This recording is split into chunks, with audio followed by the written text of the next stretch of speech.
Chrysanthemum by Kevin Henkes. The day she was born was the happiest day in her parents' lives. "She's perfect," said her mother. "Absolutely," said her father, and she was. She was absolutely perfect.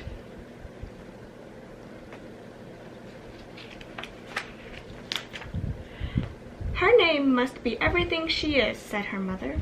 "Her name must be absolutely perfect," said her father, and it was. Chrysanthemum. Her parents named her Chrysanthemum.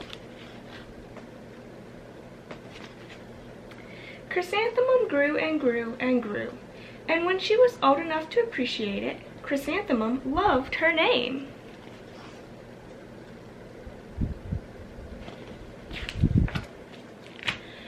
She loved the way it sounded when her mother woke her up. She loved the way it sounded when her father called her for dinner. And she loved the way it sounded when she whispered it to herself in the bathroom mirror. Chrysanthemum, chrysanthemum, chrysanthemum. Chrysanthemum loved the way her name looked when it was written with ink on an envelope. She loved the way it looked when it was written with icing on her birthday cake. She loved the way it looked when she wrote it herself and with her fat orange crayon. Chrysanthemum, chrysanthemum, chrysanthemum.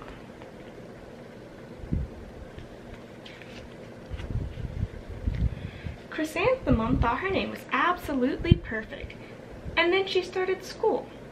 On her first day, Chrysanthemum wore her sunniest dress and her brightest smile. She ran all the way. "Hooray!" said Chrysanthemum. "School!"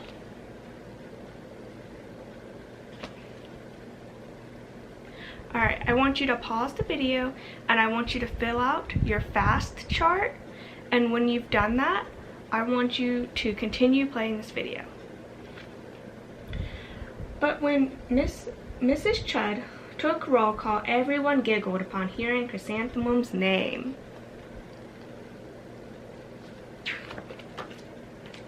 "It's so long," said Joe. "It scarcely fits on your name tag," said Rita, pointing. "I'm named after my grandmother," said Victoria. "You're named after a flower." Chrysanthemum wilted. She did not think her name was absolutely perfect. She thought it was absolutely dreadful. The rest of the day was not much better. During nap time, Victoria raised her hand and informed Mrs. Chud that Chrysanthemum's name was spelled with 13 letters. "That's exactly half as many letters as there are in the entire alphabet," Victoria explained. "Thank you for sharing that with us, Victoria," said Mrs. Chud. "Now put your head down."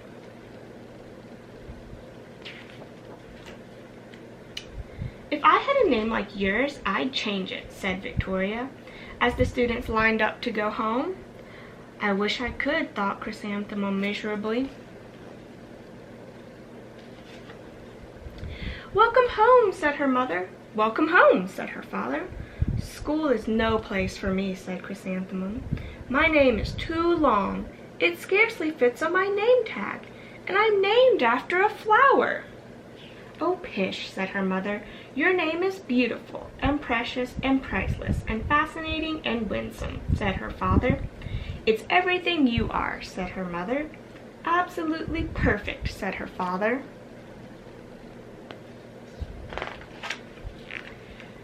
Chrysanthemum felt much better after her favorite dinner, macaroni and cheese with ketchup, and an evening filled with hugs and kisses and Persiani. That night, Chrysanthemum dreamed that her name was Jane. It was an extremely pleasant dream.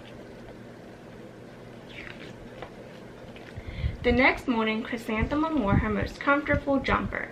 She walked to school as slowly as she could. She dragged her feet in the dirt. "Chrysanthemum, chrysanthemum, chrysanthemum," she wrote. "She even looks like a flower," said Victoria as Chrysanthemum entered the playground. "Let's pick her," said Rita, pointing. "Let's smell her," said Joe. Chrysanthemum wilted. She did not think her name was absolutely perfect. She thought it was absolutely dreadful.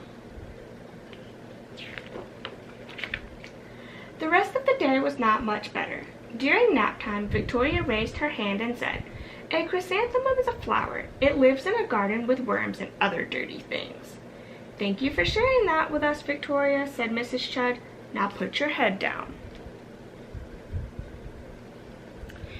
I just cannot believe your name, Victoria said as the students lined up to go home. Neither can I, thought Chrysanthemum miserably. Welcome home, said her mother. Welcome home, said her father. School is no place for me, said Chrysanthemum. They said I even look like a flower. They pretended to pick me and smell me.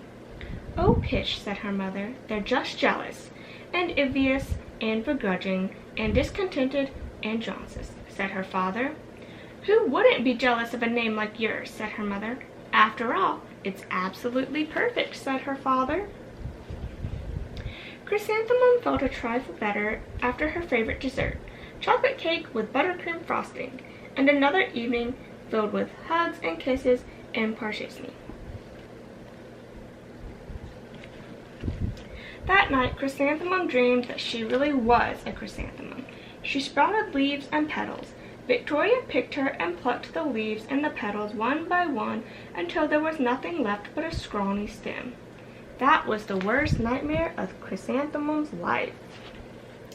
Chrysanthemum wore her outfit with 7 pockets the next morning. She loaded the pockets with her most prized possessions and her good luck charms. Chrysanthemum took the longest route possible to school. She stopped and stared at each and every flower. Chrysanthemum, chrysanthemum, chrysanthemum, the flowers seemed to say. That morning, the students were introduced to Mrs. Twinkle, the music teacher. Her voice was like something out of a dream, as was everything else about her. The students were speechless. They thought that Miss Twinkle was an indescribable wonder. They went out of their way to make a nice impression. Mrs. Twinkle led the students in scales. Then she assigned roles for the class musicale. Victoria was chosen as the dainty fairy queen. Rita was chosen as the spiffy butterfly princess. Jo was chosen as the all-important pixie messenger. And Chrysanthemum was chosen as a daisy. Alright, I want you to pause this again and fill out a little bit more of your fast chart. And when you've done that, I want you to continue playing this video. Chrysanthemum's a daisy! Chrysanthemum's a daisy! Jo, Rita, and Victoria chanted, thinking it was wildly funny. Chrysanthemum wilted. She did not think her name was absolutely perfect. She thought it was absolutely dreadful. What's so humorous? Asked Miss Twinkle. Chrysanthemum, was the answer. Her name is so long, said Jo. It scarcely fits on her name tag, said Rita, pointing. I'm named after my grandmother, said Victoria. She's named after a flower. My name is so long, said Mrs. Twinkle. It is, said Jo. My name would scarcely fit on a name tag, said Mrs. Twinkle. It would, said Rita, pointing. And, said Mrs. Twinkle, I'm named after a flower, too. You are, said Victoria. Yes, said Mrs. Twinkle. My name is Delphinum, Delphinum Twinkle. And if my baby is a girl, I'm considering Chrysanthemum as a name. I think it's absolutely perfect. Chrysanthemum could scarcely believe her ears. She blushed. She beamed. She bloomed. Chrysanthemum, chrysanthemum, chrysanthemum. Jo, Rita, and Victoria looked at Chrysanthemum longingly. Call me Marigold, said Jo. I'm Carnation, said Rita, pointing. My name is Lily of the Valley, said Victoria. Chrysanthemum did not think her name was absolutely perfect, and she knew it. Overall, the class musicale was a huge success. Chrysanthemum was absolutely perfect as a daisy. Victoria made the only mistake. She completely forgot her lines as the dainty fairy queen. Chrysanthemum thought it was wildly funny, and she giggled throughout the entire dance of the flowers. Eventually, Mrs. Twinkle gave birth to a healthy baby girl, and of course, she named her Chrysanthemum. Alright, Finish filling out the rest of your fast chart in your notebook, and then continue on with your work for the day.